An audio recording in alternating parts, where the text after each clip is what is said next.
It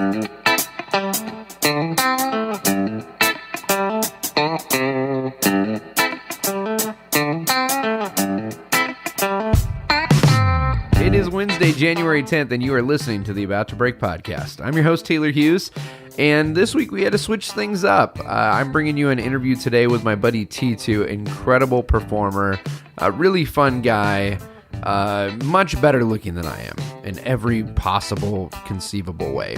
You're going to love it. It's a great conversation. Originally, Katie and I were going to sit down this week, and we were going to talk about just being married in entertainment and family and raising kiddos and, all the stuff that goes on with that. And as things happen, she got sick. It started with Madeline, our oldest, getting sick. She's our 12-year-old, and then Katie followed, and it's going around. This is kind of our second round of getting it.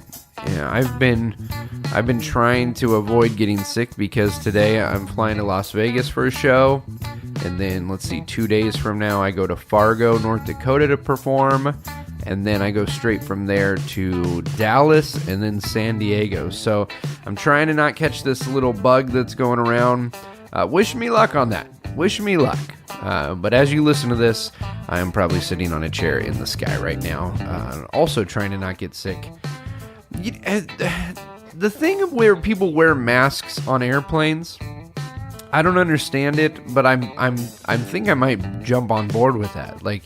I never know. When you see someone on an airplane wearing a mask, I always wonder, is that to protect us from what they have or to protect them from what I have? I don't know what's going on. I wish there was maybe with different color-coded masks, we could tell, what people are trying to avoid or what they have. Anyway, so that's what's going on with us this week. This episode's a pretty fun one. We sit down with Titou, my buddy from France, who I met. We talk about this, but I think it was one of the first magicians he met here, if not the first magician he met here in the States. And this guy's doing it all, man. He lives in Las Vegas and travels the world performing, does everything from close-up magic to big, large-scale illusions, and he's such a fun guy. I know you're going to enjoy Titou. Before we get into that, big thank you to all the producers of the show. I want to give a special shout out to Dan and Katie Snyder, who, along with other producers, have made this show possible. Who are the producers, you ask? Well, they are just average folks like you and I who love this show and want to support it. It takes a lot of time to do this, to create something like this, to get it out there, to put it on all the different platforms, to manage just all the logistics, everything from setting up the conversations to travel to the conversations to recording and then production and distribution. It does take a lot of time each and every week to produce this program, and that's time that I'm not on the road doing shows and making money. So the producers help make this possible because they offset the cost for as little as $1 a month. That's just $12 a year. You can help produce this show. And all you have to do is go to our website, go to abouttobreakpodcast.com. It takes just literally 3 minutes to do it. You go to abouttobreakpodcast.com and start scrolling down the page, and pretty quickly after you scroll, you're going to see a button that says Become a Producer or Support the Show or Patreon. You can click on any one of those, and it will take you to a little form where you can fill out how much you'd like to donate to help keep things going here at the podcast. It really does make a big difference. I know it might seem like if you give $1 or $2 a month, it doesn't seem like a lot, but it adds up. Our goal is eventually to have enough people producing the show that we can start putting out more than one show a week. And to do video, I want to be able to go live stream on YouTube. But all that stuff takes time, and it takes money, and it takes resource. So if you'd like to help us out, keeping this thing going and moving along and on to bigger and even better things for the podcast, you can do that by becoming a producer of the show through Patreon. Again, just go to abouttobreakpodcast.com and click on Become a Producer. We have some folks who give $1 a month. We have some folks who give $50 a month. But every little bit helps. It makes a huge difference. So thank you for taking the time. And I'll send you some goodies as a thank you for doing that as well. In the meantime, folks, sit back, relax, and enjoy this episode 55 of the About to Break podcast with my buddy, Titou.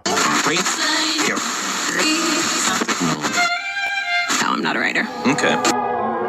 Something is about to break. Hey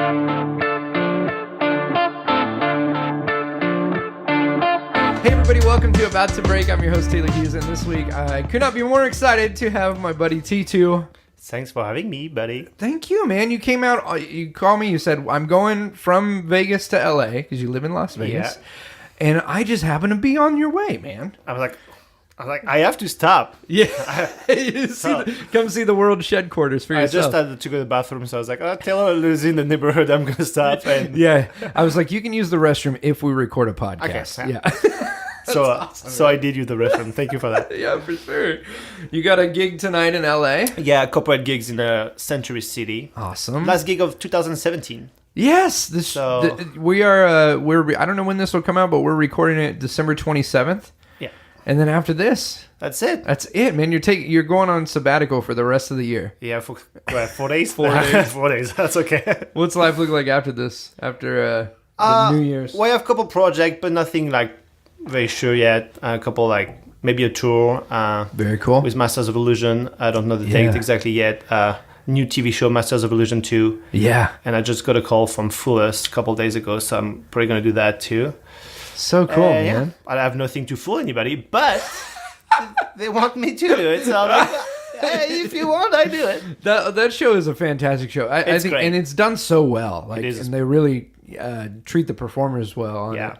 But I always laugh because I'm like, the idea that anybody's going to fool Teller is just... No one Nobody on this earth can fool him. But, you know.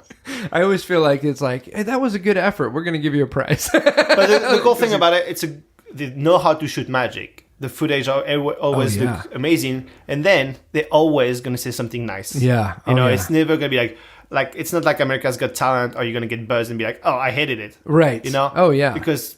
And it's like, oh, that's you didn't fool us, but right. I love the idea or the presentation of this original trick. It's amazing. This is a classic, but your way to do it, it's wow. Yeah, I feel like they know too. I mean, having been in the business so long, I feel like Penn gets this is going to help these guys to have a clip of us saying something nice about them. Yeah, you know what I mean? Like it really does it well. You know, like since that show. First aired, like you see everybody now on their like promo reel. They have the Penn and Teller like great act or best thing of that or you know so everybody uses it, which is that's great. I feel like right now I could advertise myself as the only magician not on Penn and Teller Fools. Well, it's not too late. They're recording in March. I think. Yeah, March, so, like the second week of March or something like that. So here we go. We should do it. We should do it. We'll do it. Yeah. We'll I know a place in Vegas you can stay if you want. I know. That's right. You've been there, what, a little over... It's been a year. Pretty much exactly a year, like almost like day for days, yeah. Oh, dude. Okay, well, we got to get to Vegas, but I got to ask, or set the tone here. Yeah. You and I met 6-7 years ago, something like that? So actually the funny story is like one of the first magicians I ever met here. Oh, that's awesome. So I came here to do the show at Disney 7 years ago, October 2nd, 2010 exactly. And then my technician... Yes, Josh Bach-Jensen. Yeah. And he's like, oh, my wife organized like a charity event, something, and they're going to have a magician. Yeah. Would you like to go? I'll say, yeah, of course. Oh, yeah. And then I met you and Joel that night. Joel was there that night too, yeah. I think we've got the picture. I've got a picture still of the three of us that night. Oh, yeah. I think actually I got it on the Facebook memories. Like pops up. But it's funny because, and you're the first one ever to bring me to Magic Castle. Oh, man. Like the first time ever I went to the castle was with you. Oh, that was awesome. I remember my friend Josh, who was your technician, is like, you have to come to Disneyland. You have to see this guy, Titou. He does this crazy thing. And you were doing a laser show at the time. And I'd never seen anything like it. So when you came to the show and were like, you know, let's go to the castle, I was like, yes, we are doing this. Yeah. That was so fun. Like I was I was a kid at Disney the first time I went to the castle. I remember I went to your house. Yep. And then we went to a magic club. Jimmy H was there. Oh, yes, SAM. It was like the local Society of American Magicians. So we stopped there for a couple minutes. Yeah. And then Jimmy, you and I, we went to the castle. Right. That was my first time ever at the castle. Oh, man. And you, growing up in France, you've heard of the castle. Well, it's like it's like something you don't even think about. You're gonna go one day, you know. Yeah. So the first time I went, I was like, it's amazing. Oh, yeah. And then the first time they ask you to perform, it's like, wow, really? Like, please? And now it's like, you want to do the castle? Yeah, I'll do it. I have nothing else. Okay, I'll do it. I love it. It's like when you talk to that girl on the phone when you're in like junior high and she likes you and you're like, oh yeah, okay, that's cool. I can do that. Yeah. You hang up the phone. You're like, yeah. Call all your buddies. Yeah. No, I love coming back to the castle. Yeah, for sure. So fun, man. So it's been six or 7 years ago, something like that. Yeah. Man, time flies. Life is so different than it was then. But like we get better when we get older, right? We look think better. so. Like you guys can't see us, but we look amazing. You look much, much better than I do. I don't even know what the age difference is, but I've worked really hard to look older than I am. I'm 31. Okay. I'm 36. I'll be 37 when this comes out. You look good. Oh, please, man. Yeah, I'm sitting here by Titou. I don't think he's had a carb since the 90s. Since 90 minutes, yeah. Because you were in LA for a while. Yeah, so I was at Disney. Yes. So at first I was in a hotel by Disney for 3 months. Yeah. How was that, staying in a hotel by Disneyland for 3 months? It was awful. And then after they extend the show, so when they extend the show, right. I stayed a total of 8 months in that hotel. The Extended Stay America.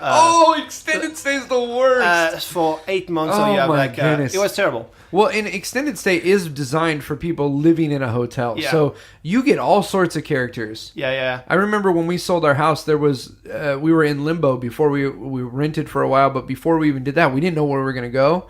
And we stayed in an extended stay for a month with our family and our dog.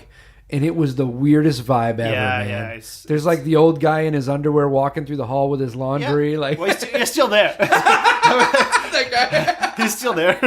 They have one. It's like their mascot of the extended stay is the old guy in his underwear. So that was especially you have a kitchen, but a little tiny thing. So you have to go out pretty much for every meal. So for like 8 months, it's like it's like someone you just want to stay inside and cook something. Or I just want some eggs. Can I just have some eggs? So that was tough. But when they extended the show that long, I moved to in Pasadena, which is far from Disney. But but nice. Yeah, that's I loved it. I loved it. So I stayed for Pasadena for like a year and a half. Then I moved to Culver City. Okay. Yeah. For like almost 2 years. One of this year I was in China for 7 months, so I didn't really see it. And then after that I moved to Vegas. That's crazy, man. So I miss LA a bit, but living in Vegas is cool, It's been good for work and... Yeah. I mean, the work is... people say, there's so much work in Vegas for magicians. I was like, no, it's not. No. Because unless you have a show on the Strip. Right. But... and there's a lot of corporate gigs, but all those companies, they're not in Vegas. So they bring... people from everywhere. They bring people from everywhere. So I meet a lot of... That's funny because since I live in Vegas, I see way more friends. Because they're coming out, because when you live in Vegas, see, like for example, you live here in Upland. When I was living in Culver City, it's like an hour or something away. Yeah, so you don't see each with other. Traffic. It takes 2 hours, so we never see each other pretty much. But then everybody, all the magicians, at least come like once a month, or sometimes like once every 2 months. I'll be there in 2 weeks. Yeah, we were just talking about to do a corporate gig. So and I'm like, of course you can send my house. So since I live in Vegas, I see way more friends from LA. That's so that when I was in LA. That's really funny. I've always wondered that, like, because you get a job through an agency or you're invited to go perform, and like next month I'm going to Vegas, I'm going to Dallas, I'm going to Fargo, North Dakota, and I'm in my mind I'm going, there's got to be performers in this city, if not this town, this state. But it is one of those things where because of the internet, people find someone, they go, oh, we'll have that guy, and then it's so weird. Lucky for us, though. Lucky for us. But so Vegas is not that much work. But the cool thing about Vegas is that you can fly everywhere from, There's always flights and going like in anywhere you live in Vegas, you're close to the airport. Like, that's true. The airport from my house is 12 minutes. Yeah. Is like $9 Uber. And there's never traffic.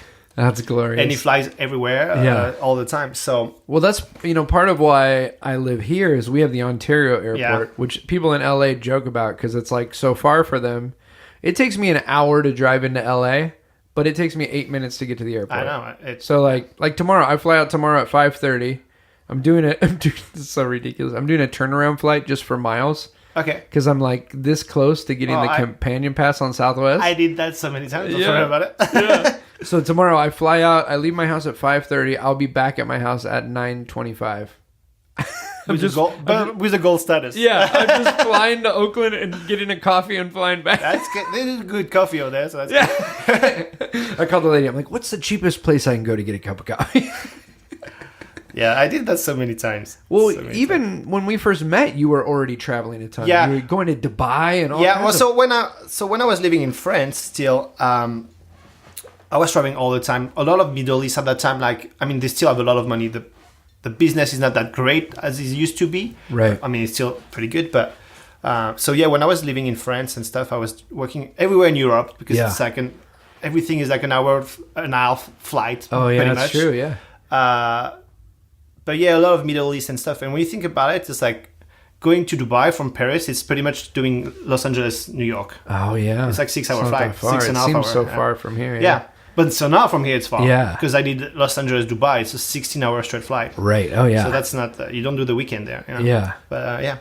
But since I live in the US, I don't travel as much internationally, which is fine. But I travel everywhere in the US. So it's the good thing about it is like you don't cross border every time. You don't deal with immigration every time. Yeah. Because especially like me, like every time I come back to the US, even if I live here for 7 years, it's always a problem. Oh yeah. It's always like, what do you have? Especially when you bring props. Right. So, you foreign, you have a working visa, you have props. And then you hear horror stories of people getting their props like tied up at the border somewhere. It's like, well, you're a magician. Are we going to open everything? You're like, oh. Yeah.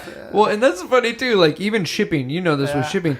Magician is it's so rare for people to meet a magician. It's a very weird niche. There's never a box you can check when they say like, "What are you shipping?" It's a magic prop. They don't know what to do. Yeah. It's always so. It's every time I go outside the US and I come back, it's like, it's a problem. Yeah. I still don't have a green card yet. You still don't? No. It's been 7 years. I'm on work visa. Through Joel, actually. Yeah. Through Joel, with his production company, represent me here. That's fantastic. So that's how I got my visas for 6 years now. And but now I'm going to apply for the green card at the beginning of the year. Okay. Unless you're gonna apply, unless there's a pretty girl who listens to this and wants to marry a French guy, so it's cheaper for me. I was gonna say, are you dating right now? No, you're on the market. Yeah. Oh, look at that, ladies. Yeah. He gets a green card, you get him. Can you add a picture to the podcast? I will, most definitely. Yeah, we'll use some of the sexy ones. Okay, good, yeah. We'll do a special photo shoot. Maybe do some push-up right now. Yeah. If you like the podcast, you can sponsor us on Patreon. If you like Titou, his phone number is... So how did you end up becoming the laser man at Disneyland? I've always wondered that story. You know, it's so the laser man. It's funny because it's coming back to my life. Actually, really? I'll tell you after that. So the original guy who created Laserman is a French guy. His name is Théodari, and a lot of people copied him. Obviously, now you find it everywhere in the world, and. But when he was selling too many shows, he was like, "This is brilliant." He's like, "I can't do all the shows." Yeah. And so at this time, we had the same agent in France. Okay. So he said to his agents, like, I would need to train some guys who can do my act. Yeah. And I send everywhere in the world.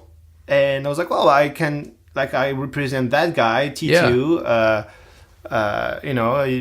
He's young, he's motivated to travel and do stuff and learn some stuff. So we met, and it's funny because he still actually do. He lives 10 minutes from my parents' house. No way. But at that time I was not living at my parents anymore. But he still was not living very far from me.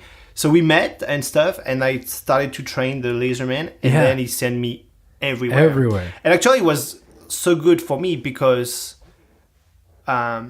Everywhere I was sending his client, he was telling his client he's a magician as well. Oh wow! So you could go as Laserman, and then come back, and then sometimes they were like, "Oh, can you do some close-up magic too?" For example, for the cocktail, and then during the show he doesn't say it. So I was getting paid more. Oh, The guy who created Laserman, he didn't really care because it's not competition. It's not competition. He's not doing a magic act. So many of his clients hire me back. Oh, that's because great. I was doing magic, so they hire me for and then when they know I can do magic and Laserman, sometimes they were taking both. Right, it's one hotel, one performer. Well, and for them, it's like they're getting two totally different acts, and you're in costume as Laserman. Yeah. So a lot of people probably didn't even realize it was the same guy. Yeah. That's brilliant. Well, and for you now, you're getting exposed to an international audience. There you go, like free. Without doing competition to him, so he's like, "Oh yeah, go for it." What like a cool deal, if you man. can sell more stuff with doing magic on top of it, no problem. So yeah. And how old were you when you started doing that? 20 years old. 20 years old. So did you? And it started from like one day to the other. It's like Really? We train, and actually that's exactly what happened. I was gonna go do the training. I think it's like, oh, well, let's plan next week. Yeah. To do the training for like a full week. You come to the warehouse, we do training full week and stuff. Yeah. So, okay, perfect. 2 days later, he called me. He's like, can you train overnight? Because overnight. Because in 2 days there's a show, a last minute request in Zurich in Switzerland. And you didn't know the act at all. And he's like, but we have no performer. And like, are you kidding me? Like, Yeah. No. Okay. So I went overnight. I trained the Luckily, whole you had thing. a passport. The next day, well, it's Switzerland, so it's Europe, so Switzerland, yeah, I don't sure. need a passport anyway. But like, the next day, I trained the whole thing overnight. The next day, I'm in a car with a technician driving. I sleep the whole thing because I was.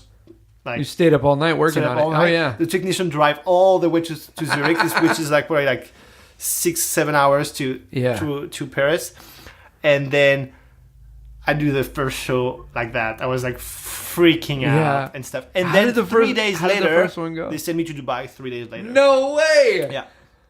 So, and after that, it was like snowball. Just a It was whirlwind. like every time, it's like because before at that time the act wasn't very copied that much everywhere. Yeah. So we were working all the time. At some point, we were like 5 performers to be at different spots in the world all the time. All the time. Yeah. That's incredible. Yeah. So I did so many shows with that. Yeah. And you're 20 years old at this time. You had an agent, so you were on the track of like, this is going to be my career. This is what I want to do. I was already. You already knew. Like, me after high school, I just did magic. Yeah. So were you doing it during high school too, and doing like shows on the weekends and things? Not too many shows. A couple of shows and stuff, but I was. So after high school, I was like, I don't know what I want to do. I want to do magic, but it's like, right. You can't stay home and waiting that gigs are gonna come from the sky because it's not happening. So my parents said, well, you're not gonna stay home doing nothing. So if you want to do magic, okay, make it happen. But at the same time, do something. So do something. Yeah. I was like, well, I was like, I have no idea what should I study or stuff. And so I went to university for English. Actually, I was like, well, if I'm better in English, right, which you can hear now, it's still not better. But I was like, if I speak English better, at least I could maybe work more everywhere and at least do everything in English, in French and stuff.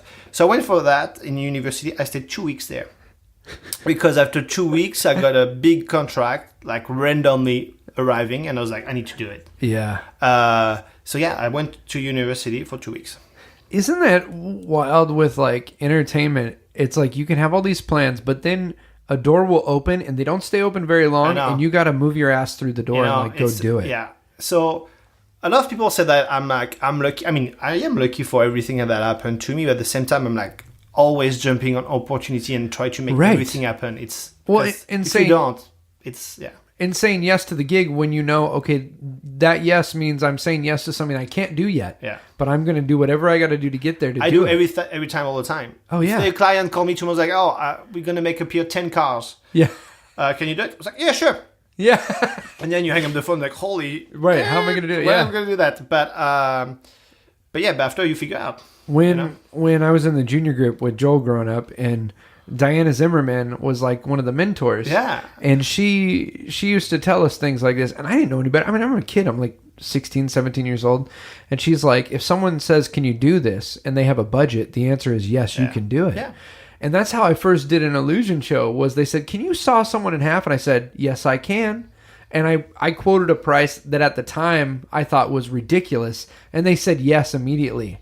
And then I went into that panic mode of like, I don't even have the props. Yeah. I don't have, but you find a solution. You figure out a way to do it. Yeah. And so, yeah, you're lucky you've had good opportunities, but, it's like Steve Martin says, people always look at entertainers and say you're lucky, but at one point you quit the day job. Yeah. At one point you stopped doing what everyone else was doing and went this route and ate a lot of crap food because you didn't have any money for a little bit. Oh, yeah. And sometimes it's still that way, So you just say, okay, if I really want to do this, I'm going to do what it takes to get there. And I got lucky because my parents always were like, oh, if that's what you want, like, we'll support you, like, we'll always be there for you to, like, cheer you up and be like, that's what you want. We want you to be happy. It's because I know a lot of friends of mine was like, I know you got to be a doctor, or no, you can't do magic, it's not a job, or no, you need to go to school and stuff. My parents always being like, if you want to do it, we want you to do whatever you want to do, but make it happen, just work hard for it, and like, but they're never going to be like, what, magician? No way, Yeah.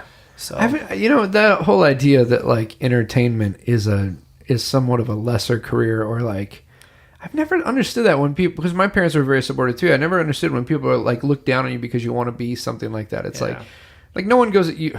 You want to be a veterinarian? Why not a real doctor? You know what I mean? It's like, but it's.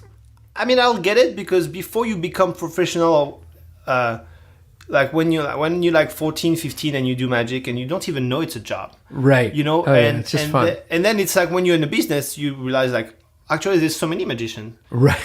But so that's why when you say people, oh, that's rare, there's not that many magicians. But when you're in a business, you feel like they're everywhere. Everywhere, yeah. But so that's.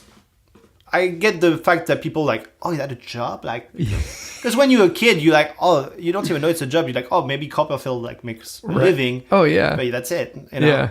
And then after you realize, like, oh yeah, that's you're like, oh wow, he makes a good living. He does all right. He's not that rich. He's not struggling. It's all right. He's all right. I still get every now and then, because most of it is corporate events, which we could talk about all day, I'm sure. But I still get this all the time.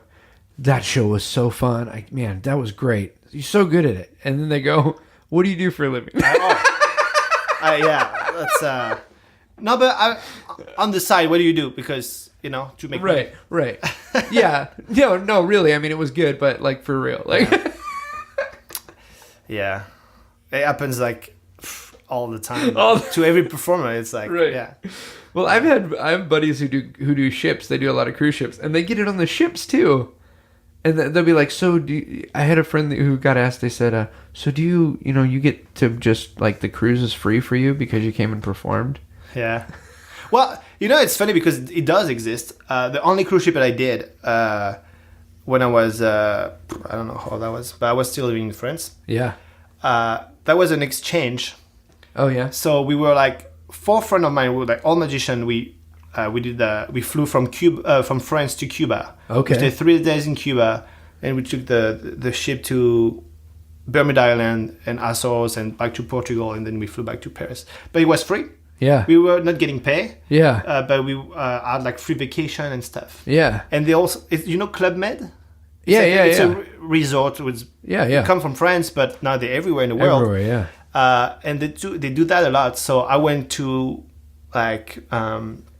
Beautiful resorts for free. Oh wow! You just do 1 or 2 shows a week. Yeah. And you're just on vacation. You are on vacation, like every other guest. But it's like a very high end vacation. It's like $5,000 a person. Like, right. Oh yeah. For the week, all you can, all inclusive, all drinks at the bar, all like food and stuff, all the restaurant. So you're like, I don't mind to do a show a week or 2 for a $5,000 and you can bring your vacation. friends. Yeah.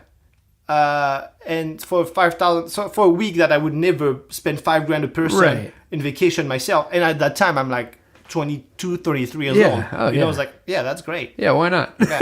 So I did a couple of times with some friends, but I think they stopped doing this. Okay. I think now they still do it, but they ask you to pay your flights or stuff like this. So it's not very worth it anymore. Yeah, I mean, still, but it's like, whatever. Katie, we're going to Club Med. I know, mate. It's like a cruise ship actually. When you can bring a guest, for people who are married, you bring your wife on a cruise ship. It's pretty cool. We've talked about it. We decided years ago that we weren't going to do cruises because our kids were real young. But now that they're older, I'm like, man, maybe I'm looking to do like some Disney stuff or things like that because they would love it. Yeah. And, I would have fun. Especially Disney, the cruise line will pay the most. So. Yeah, that's what I've heard. Yeah. I've heard. You guys getting the inside scoop on the cruise industry here. I can tell you anybody who makes what. Yeah. But after cruise is good, when you for act to travel with their wife and stuff, it's cool. But after when you have to go away for 2-3 weeks at a time, and you're only performing a couple of times, and you're just sitting on the boat. Yeah, and that's the thing is that because people only see people are from outside the business, they see only the cool thing about it. It's like, right. Oh my God, you're going to the Bahamas every single day. Yeah. Every 3 days. But people don't realize I'm going to the Bahamas every 3 days on the same beach. I have only 5 hours. I can't really go anywhere. I'm alone. No time to meet anybody. And I did those excursions around already 4 weeks in a row. So I'm not going to go see the same museum again. Or yes, of course you have the beautiful view all the time and stuff. But and I have that I love traveling and stuff. But when you travel by yourself and you have no one to share with it, it's like it's cool. But it's like, and you don't want to go to a freaking restaurant by yourself, or you don't enjoy this thing the same way. I have to put myself in like a certain mindset when I'm traveling. Yeah. Like I've realized, because I've tried to bring friends, like, hey, I'm going to this event. They're going to pay for me to bring someone. Katie, we've got some stuff with the kids, so she's going to stay home. And I realize I'm kind of I'm not a fun person when I'm... I think you're fun. Well, thank you. But I mean, like when just give me $20 to say that. Just yes. I'll edit that out so they won't know about our arrangement. But no, I realize I get into like a different mindset. Like because man, if you're doing a one-nighter, I was in Chicago 2 weeks ago. I'm going for one night to Chicago, right? Which means I'm leaving my house Friday morning, spending all day getting there. Because it's like 8 o'clock at night by the time I transfer flight and then get in a car and then drive to Rockford, Yeah. You spend all day getting there. You go to sleep, you wake up, you eat, you go to the show, you travel all day getting back. It's like 3 days to perform for 45 minutes. Yeah. But I put myself in this mindset where it's almost like, okay, this is go time. I just get into the zone. Yeah, I'm the same. I'm like, okay. And that's also like you were talking about this. So I'm going to jump on when people are like, oh, that's expensive for 45 minutes and stuff. Oh, yeah. And then you realize that, well, it takes me 3 days to do your event. Right. They're like, what if we just had you for 30 minutes? It's like, well, I'm still gone for 3 days. Yeah. So I used to work, I had a big client in New York for a while. So it was making me work all the time. So I used to back east. I was living in LA still. So I was doing usually the flying Delta, the red eye, who lives at 12 or 11 something in LAX. Arriving in the morning in New York, doing my gig during the day, taking off again at night after. Right. I did it like over 10 times in a year. That thing, that East Coast to West Coast kills you. But and you realize, if you're going East Coast to West Coast and coming back, day and a half, you're looking at, it's like a 30-hour work week to do one show. Yeah. So I mean that factors into the cost. So we earned those $250. Wait, you're making $250? Well, who books that? Plus tax. So it's okay. Oh, was there a moment when you realized, like, oh, I could actually make a living at this? Was it when you started doing the Laserman stuff? And like when I was doing Laserman, I was already making I already left my parents' house at that time. Yeah. I left pretty early. They didn't kick me out, but I was like, yeah, they motivated you out. But you can stay as long as you want, but as long as you want until tomorrow. Right. But so no, I was already making money a bit, but for sure, Laserman helped me. Like, oh yeah. And that's funny about it because I did 18 months at Disney with that act when that was over. So I decided, obviously, to stay in this country. So yeah, it got stuck with me for now. But and then I almost never did it since then. Oh yeah, the act I did it a couple times. The problem is like with laser regulation and stuff. Oh yeah, it makes it harder to travel. It's in this country it's very hard. So a guy who has a certification to manipulate laser and stuff costs $2,500 a day. A technician. Wow, that's like a day rate on a technician. So that guy cost me $2,500 a day. Right. Plus a plane ticket, plus a hotel room, plus blah blah. So, for some big gig, right? Because at the end of the day, the act is 6-7 minutes, right? So it's a lot plus my rate, plus the flight, plus the shipping of props. So it's a lot of money. Yeah. So I didn't do it that much. I did it for big client. I did it from DreamWorks for the 20th anniversary in Vegas, actually. Very cool. But because those people have money, right? Like when they put $2 or $3 million in the whole event, right? Like if you ask even like if you ask 10 grand or 15 or 20, it's a drop in the bucket. You nothing, you know. Yeah. So those people will say yes. Oh yeah, we want that for 7 minutes. That's great. 20 grand, 30 grand. Yeah. Oh yeah, they've spent that on the tablecloth. Yeah, exactly. The centerpiece. Exactly. The flower budgets were 3 times that. You know. Yeah. So yeah, but for like smaller gig and stuff, especially with union theater, like they need. Because then you can't. Yeah. You want to bring in your technician, but if he's not in their union, then you've got to have a guy sit next to him, and he says, "Push that." Yeah. Exactly. LA is like that everywhere, man. So it's so that's why I don't do it that much. Yeah. But actually, I got asked maybe to do it in SeaWorld for the whole summer, 60 days in a row. It might not happen. I don't know. It's in negotiation right now. It's very pretty fresh. They asked like not even like 3 weeks ago. So yeah, that's I didn't hear back from then, but it's holidays right now. So yeah, but yeah. So I might go back on stage with that. Yeah. Do you ever miss that act? Because I know. I mean, when you're doing it that much, you're probably exhausted of it. But it is. I mean, it's fun to do. Yeah. It's funny because it's. You know, like so you have like a kind of a costume, like you don't really recognize the performer after. So it's like, you know, you just feel like anybody could have been up there. Yeah, you don't feel like anyone, you know. Yeah, it's like there's no identity to it. But I mean, it's cool to do. Yeah. Like I didn't practice for years, but I could do it now. I'm pretty sure I would do it. Yeah, without even thinking, just go up and do it. Yeah.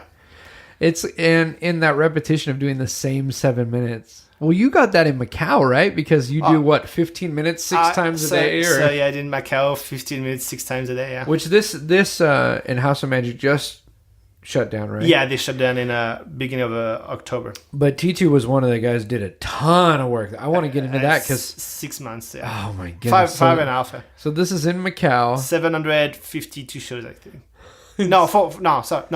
747 was Disney, and 452 in Macau.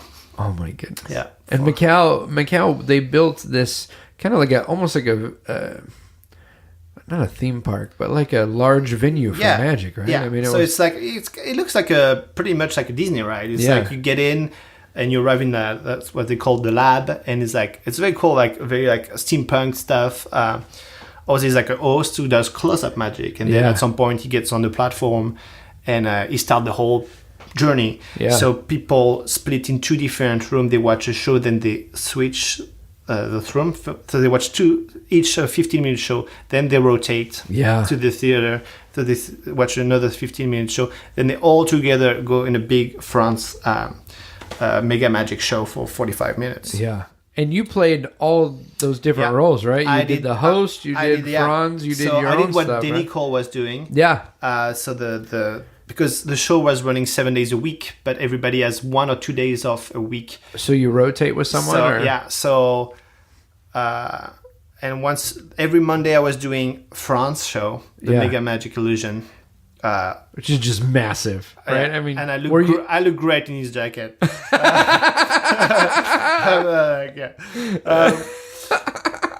So I was doing this every Monday. Tuesday through Thursday, I was doing my own act. Okay. And Friday I was doing the close-up. I was doing the host thing. So I was doing the close-up, then one trick, or make disappear a guy. Okay. In a lab. That started the whole thing. And Saturday I was doing the same thing in the lab, or I was off. Because 1 week you have 2 days off in a row, on 1 week. And you're doing how many shows a night? So it's 3 times the whole thing. So when you do the small theater, you can do 6 times. You do 6 times your act. So 6 times 15 minutes. Yeah. So pretty much you do 15 back to back. Yeah. So 15 minutes, 3 minutes rest, 15 minutes. Oh. And so you do that every couple hours. Yeah. So you do like 30 minutes pretty much back to back. Yeah. And then 30 minutes back to back and 30 minutes back to back. Okay. So you have like pretty much 3 to 5 minutes max to reset. Yeah. So that's the problem. Yeah. And my problem was because so they changed the performer in the room every 3 months, but me, I was there. So I saw different performers coming. Right. So the problem is like, like every time they bring, if the guy comes with a rope trick, you can't do a rope trick I need to take anymore. something out my act and to change. Right. And you can't talk because no one speaks English pretty much in those. So right. it's only visual magic. And visual magic, when you remove a rope trick, a news torn in newspaper, or like, at some point you're like, what the hell am I going to do? What can I do? I want to talk. Let me talk. Well, that's another thing that's kind of unique to magic because, like, if you go to the Comedy Magic Club, you have 10 comedians on the bill. If those 10 comics all talk about politics, no one cares. Yeah. You know what I mean? Like, at some point it gets a little tiring, but everyone's got a different take on it. Same thing with magic, but even though you may do a Professor's Nightmare that's different than anything I do, still a rope we trick. Can't do them on the same show. Yeah, it just won't work. It's still a rope trick. Yeah. So that's hard for you too because you don't know what the next guy that comes in is gonna. But that's what I say. Like, because especially at first, I was staying only 3 months, and then they say, "Oh, like you want to stay longer?" I was like, while you were there, yeah. Because after I left, just for 3 months. Yeah. And then when they were like, "Can you stay 3 other months?" I was like, "Yeah." Sure. You knew right away. You said yes. Yeah. You're just. I mean, it's good money. But it was all right. Yeah, it was all right. But also, I mean, I talked to a couple guys who at the end of the 3 months were like, "I gotta go home." But it's funny because some people hated it. I know some. I'm not going to say names or because whatever, but I know some performers who were there. Yeah. Who didn't like it. I mean. And there's nothing wrong with that. Everyone's got their own thing they like. It's China. Yeah. It's very special. Yeah. It's 99% of humidity outside, all year long. Yeah. It's hot. Not a lot of people speak English. It's special. I got a great time. Because I think I accommodate very well everywhere I go. Yeah. Like I'm not picky with food or stuff like this. But I mean, if you like traditional American food, well, that's going to be a problem, Right. Yeah. But speaking of humidity, we are in the World Shade Course. I'm gonna turn the air on. I like. Yeah. By the way, you guys, it's beautiful in here. It's very hot. I'm taking my jacket off. Just saying. But yeah. I'll take this low res hum out as much as I can in post. This is a thing on podcasts that I hear all the time as people go, is that air going to be an issue? And then you can't really hear it. Yeah. But yeah, we'll be good. We just we're about to take off, guys. We're about to say, well, sit back and relax. How come the pilot, you can never understand them ever. I know, right? It's like an old gag, but it's true. Like I'm amazed that we trust this thing to take off when they can't even build a PA that like. What's also funny for me. I mean, I can't say very much because I have a very thick French accent, even if I live here for 7 years.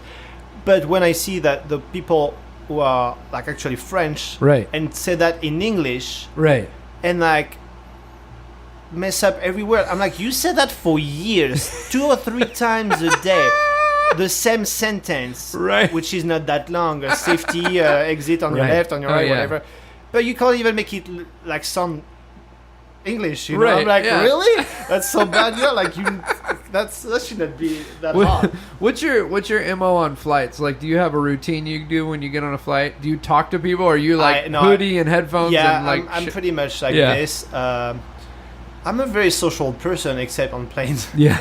I'm like, it's a roll of the dice because you never know what you're gonna get. Like sometimes you meet someone who's like the coolest person in the world you could talk to all day long, and other times you're just like, oh, I just really don't want to hear about your cats anymore. I don't really get lucky. I always get the guy who's like smells or he's eating like some weird food, or overweight, so he's like half on your seat, or you know. So yeah. I fly Southwest most of the time. People mock me all day. I love it, but there is some funny quirks with Southwest because like it's take whatever seat you want. Yeah. So if you get on the plane first, you're golden. Yeah. But then like there's that moment where they're like you're in the window and someone's in the aisle and the seat between you is open, and then you're trying to like make it so they don't want to sit there without being a jerk. So who told me? I try to look really fat. I try to just like pump myself up. I have a good story about that. Oh, so I had a lunch with Mark Killen. A long time ago. I love Mark. Like I just did a show in Titous, so I saw them in Reno. Mark and Ginger. Greatest people in the world. Oh, I love them so much. And so they were in a flight. He was with someone to go on a flight somewhere, and said open seat in the middle. Yeah. Like this. Mark, if you listen to me, you're gonna laugh because I don't care if I say that about you. He take his drink. And he spilled it on the seat in the middle to make sure no one Did he really? was sitting there. I'm pretty sure that's Mark who told me that story. Oh, that's because it was like a couple weeks ago. I think that's him. But no, I'm like, I should do that all the time. Some desperate moments, man. I know. And when you're about to get in the 10-hour flight and you can have like extra leg room, I'm like, I'll spill a drink of water. I'll do it myself. I don't care. But if no one sit there. Oh, that's glorious. So you kind of a unique cat. Like I just called you a cat because I'm from the 1920s. I like cats, sorry. Yeah, but you're a very unique performer. I would say I would put Joel in this category. Very few people would be in this category. Guys that can do close up and be really good, do stand up and be funny, do illusions and pull it off, and do a really good job. You know what I mean? Like you're one of these few performers that, and I think that's probably why they ask you to stay in Macau and why you get opportunities other guys don't get, is you're very versatile. I adapt to everywhere pretty easy. You ask me to do something and I'll work for it and I make it happen. It's I like this challenge actually in life all the time. Yeah. Like, to be like, I don't know how to do that, but I'm gonna make it happen. It's like this with everything. It's like that's what I like meeting people. It's like because everybody can teach you something that you don't know. Even the dumbest guy in the world knows something that you don't know. Yeah. So it's always cool to learn something and be like, at least you know. Yeah. It's like where we were talking about, can you do this? And you say yes, and then you figure it out what you're gonna do. But that's how you learn and progress, you know.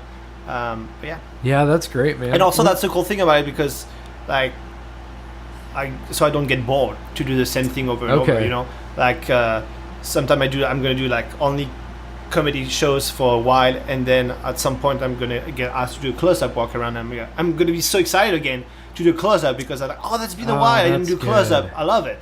You know. See, that's good, man. Like I think in comedy they would call it like road rust, like guys that have done the same grind for years. But in magic, like we know guys who have done the same 9 to 12 minute act and haven't changed it for 30 years. I know. And you could tell like they're doing it and they're still great. But that spark is gone. That like. So I really like the way you said that, man. That like you switch it up because then you get to look forward to this is gonna be fun. For example, when I was here in LA, I was doing a lot of like corporate gigs, like stand up shows, 45 minutes. You know, the standard 45 minutes for corporate. This is my life. You know, and I love it, and I really love it. But then now I live in Vegas, I get a lot of like more like close up stuff. Oh yeah, hospitality, sweet stuff, and you're like. And that's cool because first of all, you don't have to carry that much, right? And then I don't do it that much anymore, so now I'm excited to do it. Yeah, I remember maybe 2 or 3 years ago, I was doing, it was like holiday season, so like every night was a different event, you know. And I posted a picture, like a side-by-side picture, because it was like, last night I brought all of this and it was my trailer full of illusions. And then the next night I'm bringing this and it was just a deck of cards. I know. And I'm getting paid the same amount. Yep.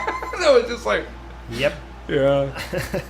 I've really stepped away from the illusions, but I think I know you were selling stuff not long time ago. I know, it's sad, man. but it's good. I mean, I have so much stuff in my garage in Vegas that I use sometime once a year. Yeah. And some of stuff are like $12,000. Right. And I'm like, damn, I use that once a year. Right. Oh yeah. And I'm like, I know. But when I'm using it, it's worth it. I'm happy I have it because I'm right. like, oh, that's a perfect thing. When someone asks me something, I was like, that would fit perfectly, and I'm glad I have it. Yep. But I'm like, is it worth it to spend 12 or 15 grand on it to like use it once a year? Right. But at least for me, it's like, because those illusions, they never really like the value never diminishes. Yeah, no. So it's like pretty much an investment because it is. I'll take care of my props pretty well. Oh yeah. That people who spend $15,000 on a prop, right? But they don't want to spend an extra $1,200 for the case. No, the case is like the first thing, man. They're like, come on, go for it. If you can't get the case, don't get the prop. I know, because it's like, and at first I was like, oh, that case costs like 2-3 grand, and I'm like, wow, that's a lot of money for a freaking case. You know what though? Like you said, it's an investment. I sold a prop that we've used and Joel had used on TV a bunch. Like we had that prop for 19 years. The cube zag? Is that the cube zag? It's the first illusion I ever bought. I know, and a long time ago I was like, if one day you sell it, call me. But then it's been years. I thought you'd moved on. But I bought one. That's someone else. Yeah, I mean, it's amazing, and we used it so many times. But I say that because I had it for 19 years. It paid for itself over and over and over again, and I sold it for the exact price I paid for it 19 years ago. Well, that's great. But you know what? It's funny because like the cube zag that I have, it's been used not much from the pre-owner. Yeah. So they're great. So I bought it for a very, very good deal. Yeah. The case for it cost me more than the prop. Yeah. But now I know with the case and the prop, I could sell it like almost the price I brand new. Oh yeah. So yep. Yeah. If anyone's still listening to the podcast, no, we've got a bunch of magicians who are like, talk more about boxes. Yeah. But I like doing illusions too. It's pretty fun. There's something pretty cool. It's like doing illusions is like the closest a magician gets to being a rock star.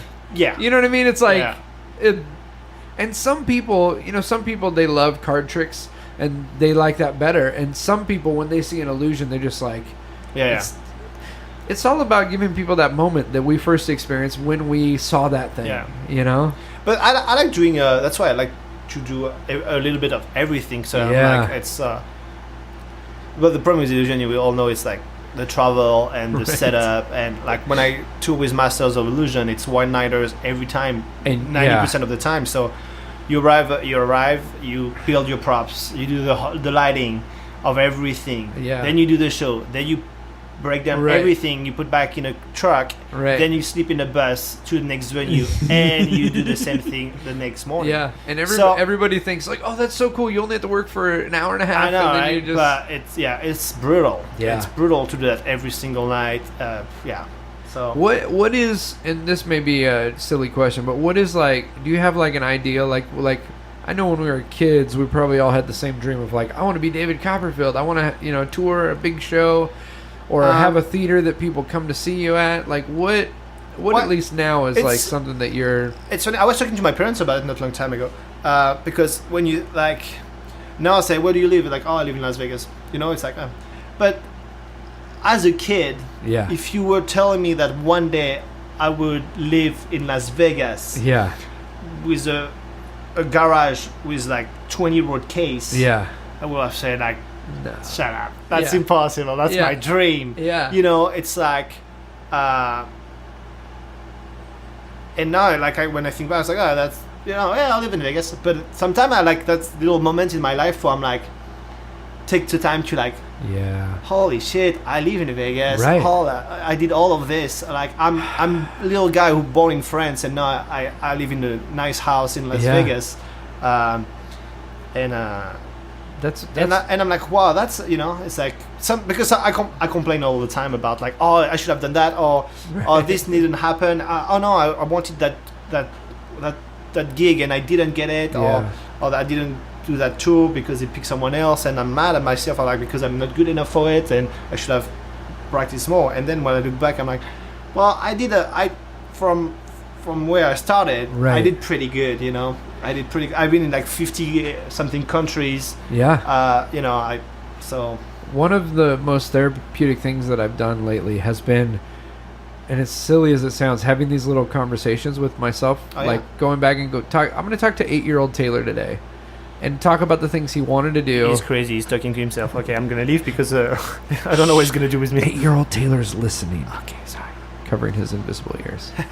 No, but I think like, you think about all these, there's always things you want to do more and more and more, but you look back, and you go, wow, I'm doing that. Like right now is the reward. I'm doing the thing I always wanted to do. Yeah. Sure, I'm always going to want another gig or a better gig or another opportunity. And when people tell me, what would you do differently?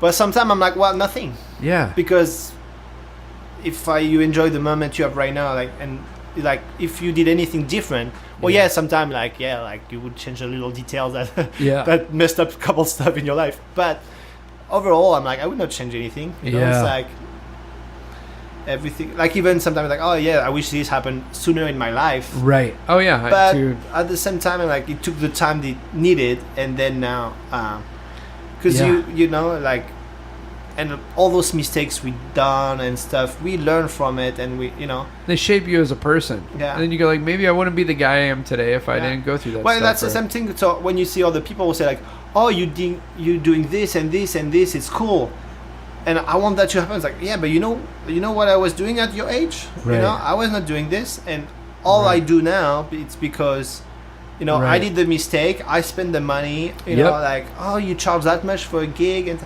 but those props, it's like years of investment. It's years of like money put aside to like, So it's a lot of money to hire me or something like this. But there's all those years of practice, of investment that make the show. It looks good now because of that. Yeah. So a lot of people too. I think they assume that if you're a good performer, then money's just going to get thrown at you. And that's not the case. Like, this is another thing. I mean, I said the whole thing about, like, you being a versatile performer, but another thing that impresses me about you is you're a hustler. In a good way. Yeah. Not you know what I mean? But, like, I think there's very few magicians that have the work ethic of a businessman. And when I cut you. No, I feel terrible about it. Actually, I feel terrible, businessman. Really? I feel like I'm the worst to sell myself. So I hate talking about myself and be like, oh yeah, because you have to brag about yourself to sell yourself. Yeah. You have to be like, oh yeah, hire me, I'm good. Oh, that's gonna be killer for your show. That's exactly what I do. It's exactly what you need. You're gonna love it. And I'm like, I mean, I don't have bad esteem about myself or things, but I'm like, I hate bragging, be like, oh yeah, no, that's good. I did this, I'm at the Magic Castle, I've been doing this and this and this. But you have to, because that's, people want to hear that to hire. Or you have to hire someone else or work with someone else who will do that for you. Yeah, but that's also the things like we were talking about earlier. I don't think you were recording at that time, but we were talking, it's easy to suck and make a living with magic. And it's true. That's how good magic is. I think Teller's the one, right, who said, like, Teller talks yet, but didn't he say, like, magic is a strong enough medium that it will carry a bad performer? Exactly. Because, and I know so many people who are, like, not that great magician, not good performer at all, but they can sell you anything in 2 seconds. Yeah. And I have some example. I have friends in France who were, like, did magic for a long time, but they don't do it anymore, but... They were like, because they did like marketing school and stuff, so they know how to sell anything. Yeah. And they're like, wow. They go in the office and like, you're like, are you never gonna sell a close up for like $3,500? Or it's never gonna happen. Boom, they go in the office 2 seconds later. I was like, oh yeah, 3,500 close up. They want 6 magicians. I'm like, what? We'll do only 1 table each, and that's fine.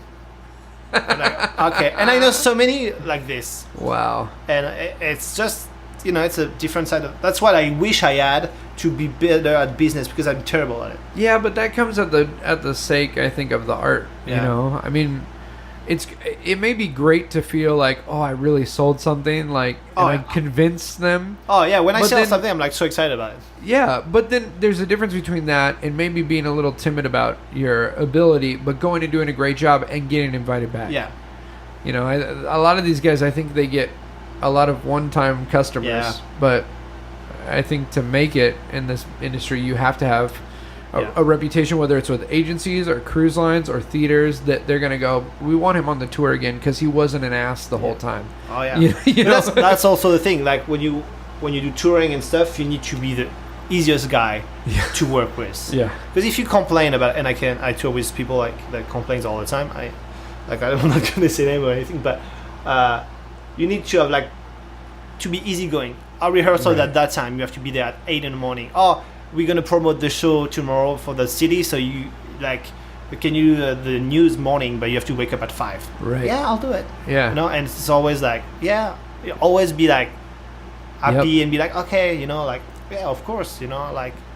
Your demeanor and your character are so much more important than your skill. Oh, yeah. If you want to keep working, because so little of it, this goes back to what we talked about with travel, so little time is on stage. Yeah. You're doing a 90-minute show that you're sharing with 5 other performers, and you're with these people 24 hours a day while you're on the road. So you have to be someone people want to be around. Even clients that never met you or just found you on the internet or got recommended by someone, that if you're easygoing with everything before the show, right? That's you arrive there, they already love you. Yeah, you know, when you're like, that's why, like, I like a lot of people, like, I always say, like, buy your own mic, like, have your sound system, or you can control, because less you need anybody helps. Yeah. First of all, it's always the same for everything. If you have like 10 people that all gonna do something, you have 10 more chances that something's gonna fuck up. Right, and so, you know what you need better than anyone else. So take care of yourself. Yeah. So when the clients say, "Oh, what do you need technically?" I'm like, just a power plug so I can plug my stuff. Right. I'm like, oh, that's it. It's like, yeah. And then they love you. And all the your best tricks you with need to do, all the tricks need to be easy to set up, surrounded, any lighting conditions. Yep. I mean, you do corporate, like all year long, so you know that. For people who listen, it's like, no, this is so good that you're sharing this with people, because people think, oh, I got hired to do a show, and they think that that's the event. No. If you're working corporates or you're working trade shows, you're not the event. Yeah. You're there to support the event. Yeah. So don't be a pain in the ass and make them hate that they hired you.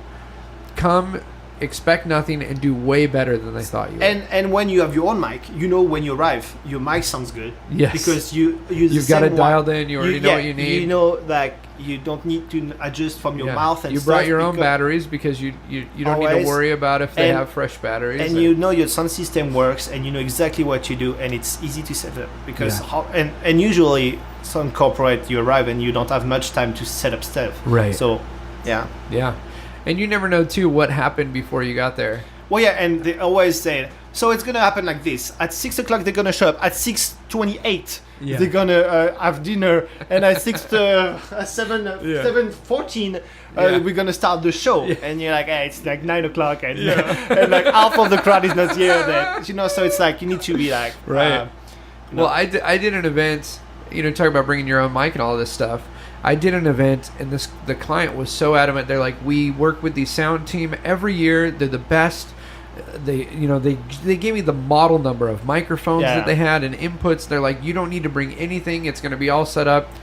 And that team was fantastic.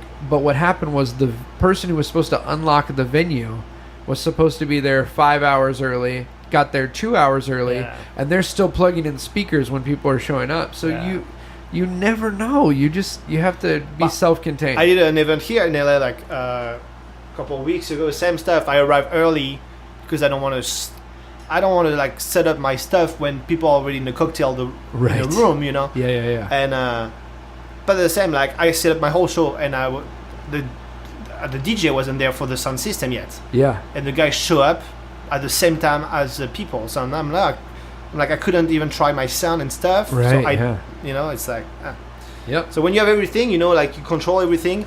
Yeah. And at least if you mess up, it's your fault. Right. You know. Yeah. And you have only yourself to blame, and you'd be like, oh, that could have been way better show if the sound guy didn't mess up, you know? Yeah. Because you control everything, so.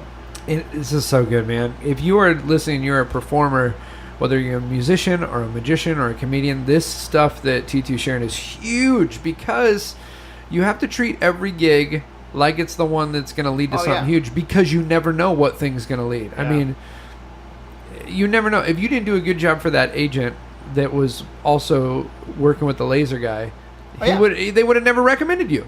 For example, I was doing the show in Lake Tahoe, like when in first 2 weeks of December. Yeah. So like shows every night, and the guy come after the show like, oh, that was amazing and stuff. It's like, do you come to New York sometime? Like, I mean, yeah, sometime I book to New York. He gave me his business card, and the guy managed the events for the basketball team in New York. So which the Knicks or something. Oh, the New York Knicks, yeah. So I was like, it's like, I will do an event all the time. It will be great to have you. I'm like, hell yeah. Yeah. Oh yeah. Yeah. That's amazing, man. I did an event. It was a show, a family show at a church, and I did this event, and I just did it good. I had a fun time and did my stuff and did it right. Afterward, the pastor from that church was the chaplain for the Green Bay Packers. Oh. He comes up to me. He says, do you want to come to the game? Takes me to the game. We go, we meet all the guys, and then he goes, in 2 weeks we're playing in San Francisco and I can't go. Do you want to go do the motivational talk for the team? But yeah, you never know what thing's going to lead to something big, There's always someone or something there's always the details that you do that's going to change your life. And that's like, look at, like, if you take my life story about how I ended up here. Yeah. I'm on the beach at my family house in Corsica. It's a little island underneath France. It's end of August. Yeah. I got a call from the laser guy in France saying like, oh, can you leave 3 months in October for a thing in LA? And so it's already August. Yeah. My December is already packed of like corporate gigs and stuff like that. I don't know. It's like, oh, there's something it might happen or no. It's for Disney. We don't really know. It doesn't sound very like, yeah, I'm like, no, I don't know. I don't think so. And it's like, okay, no problem. And it's like, I don't think it's going to happen anyway. He called me like a week later. He's like, well, it's happening. I have no performer. I was like, okay, I'll do it. Yeah. And then I do Disney.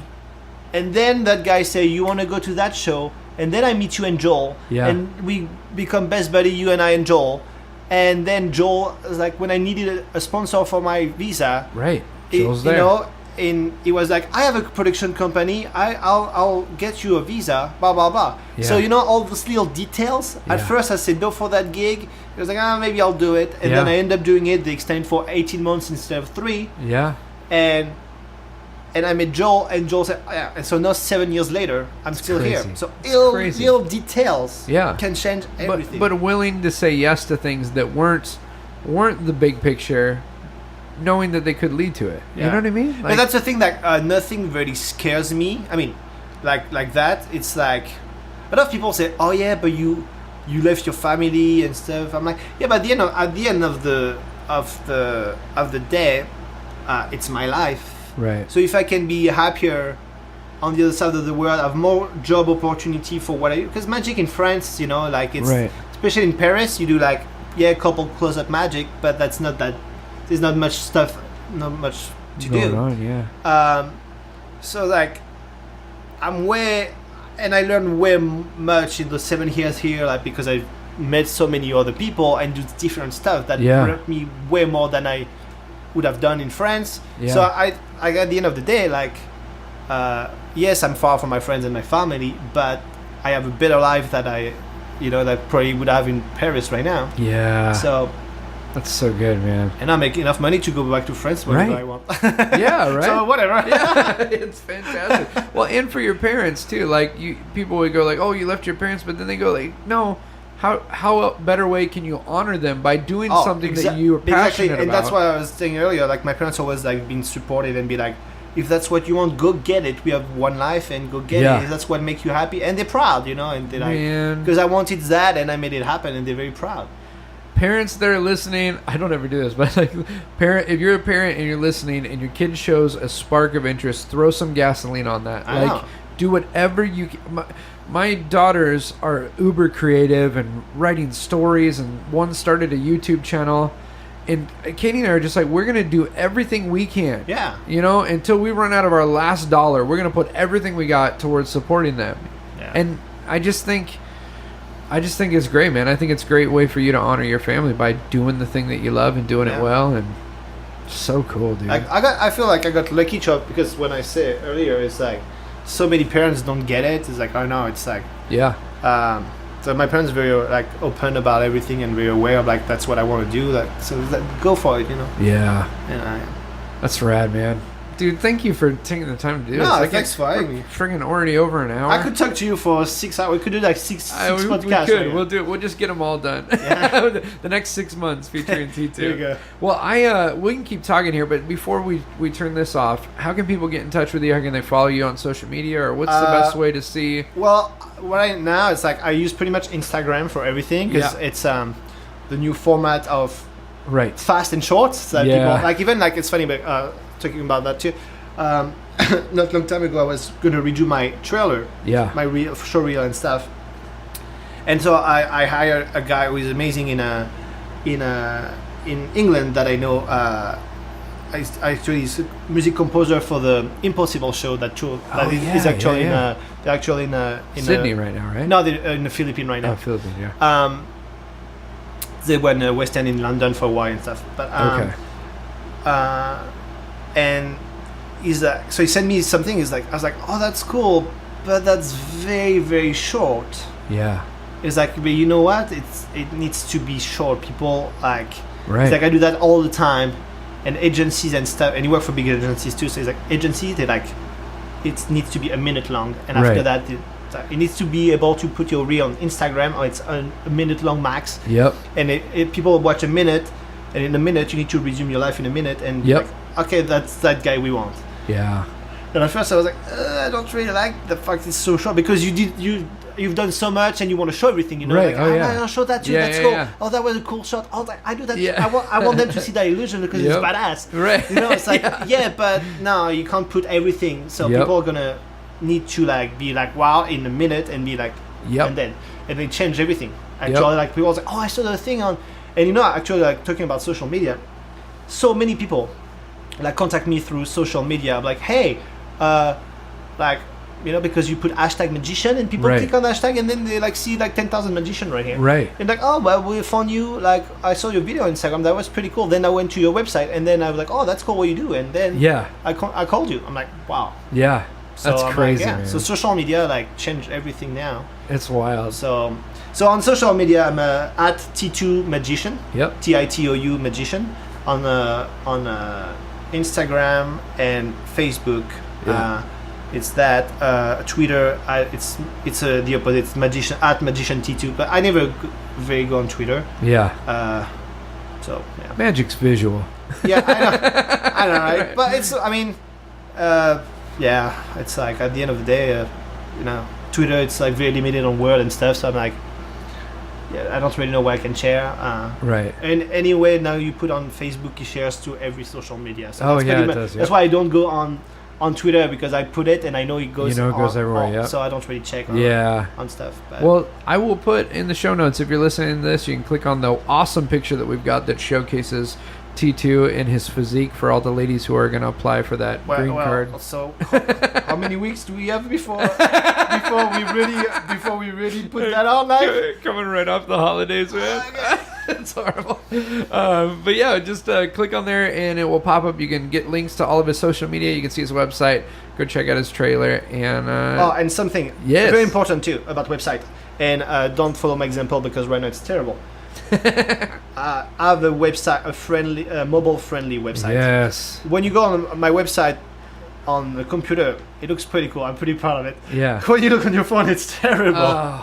It's awful. I hate too that like it seems like whenever you get it just right, I know something changes in the format. And you got to redo it all. Yeah, and every time there's a new iOS or stuff like this, it messes up everything. Yeah. But mobile-friendly because that's where most of people just like. even big clients, you say always like, you see at the end like send from my iPhone, yeah, because they don't remove the thing from send from my iPhone, so you know everybody's like, looking on their phone to work. Yeah, and so people don't really look at website too; they just want a link, a YouTube link, and everything. So well, today I talked to a client today, the one I'm doing in Vegas, and they said I was mentioning them a little bit about what I do because they had some and they're like, oh, we already know, we've looked at all your YouTube videos, and I was like, oh, whoa, I better go check my YouTube channel, make sure it's everything I want on there. I know, it's like some people not a long time ago too was like, oh yeah, I was expecting you to do that trick and stuff because it's so cool. I'm like, wait, like where do you see that? Because that's very personal. No one else do that. Right. Like, oh no, but I saw on the internet. I'm like, oh okay. Yeah. It's crazy. Well, dude, thank you, man. Thanks for taking the time. We could have talked forever, and I'm sure we'll do a part 2 later. Oh yeah. Sometime follow up. But yeah, I'm gonna turn this off. We can keep talking. Go check out Titou, guys.